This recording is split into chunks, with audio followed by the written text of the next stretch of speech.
এইটো হৈছোঁ মই, আৰু এইফালে এইকেইটা হৈছে আমাৰ ঘৰৰ আলহীকেইটা। আপোনালোকে হয়তো ভাবিছে যে মই ইহঁতক আলহী বুলি কিয় কৈছোঁ।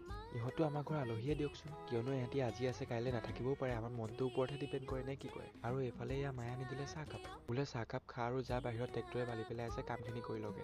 ময়ো মাৰ কথাতে হয় ভয় দি বাহিৰলৈ ওলাই আহি দেখিলোঁ যে ট্ৰেক্টৰে বালি পেলাই ট্ৰেক্টৰ গৈ ক'ৰবাত পালেগে, বালিখিনি ইয়াত পেলাই থৈ গ'ল। এতিয়া মই এইখিনি চালনি হৈ কৰিব লাগে আৰু সঁচাকৈ এইবোৰ কাম যদি মই কৰিবলৈ পাওঁ নহয়, একদম মানে কিবা লাগি যায়। আৰু এইখিনি কাম কৰাতকৈ আৰু কিবা দুখৰ কথা আছেনে মোৰ কাৰণে?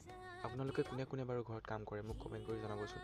আৰু এইফালে এয়া শিলো পেলাই থৈ গ'ল। আপোনালোকে হয়তো ভাবিব পাৰে শিল বালিনো কিয় পেলাই আছে। এইফালে চাওক, এইটো কাৰণে গাইজ ঘৰটো বনাই আছে, মানে সেইকাৰণে। ঘৰৰ কাম আৰম্ভ কৰা প্ৰায় 3 বছৰেই হ'ল, এতিয়ালৈকে সম্পূৰ্ণ হ'বলৈ দেখাই নাই। দুখীয়া মানুহ যে গাইজ, কি কৰিব, উপায়তো নাই। আচ্ছা, हमको सिखा रिया है। বাৰু এতিয়া পলম নকৰি এইখিনি কাম কৰি লওঁ, তাৰপিছত কথা পিছত ভাবিম আৰু নে কি কয়। আৰু কামখিনি কৰি সন্ধিয়া পৰত মই ওলাই আহিলোঁ দোকানলৈ বুলি, আৰু ইয়াৰ পৰা ল'লোঁ 2টা চিপছ। আৰু আজিলৈ মিনি ব্লগটো ইমানতে সামৰি, লগ পাম নেক্সট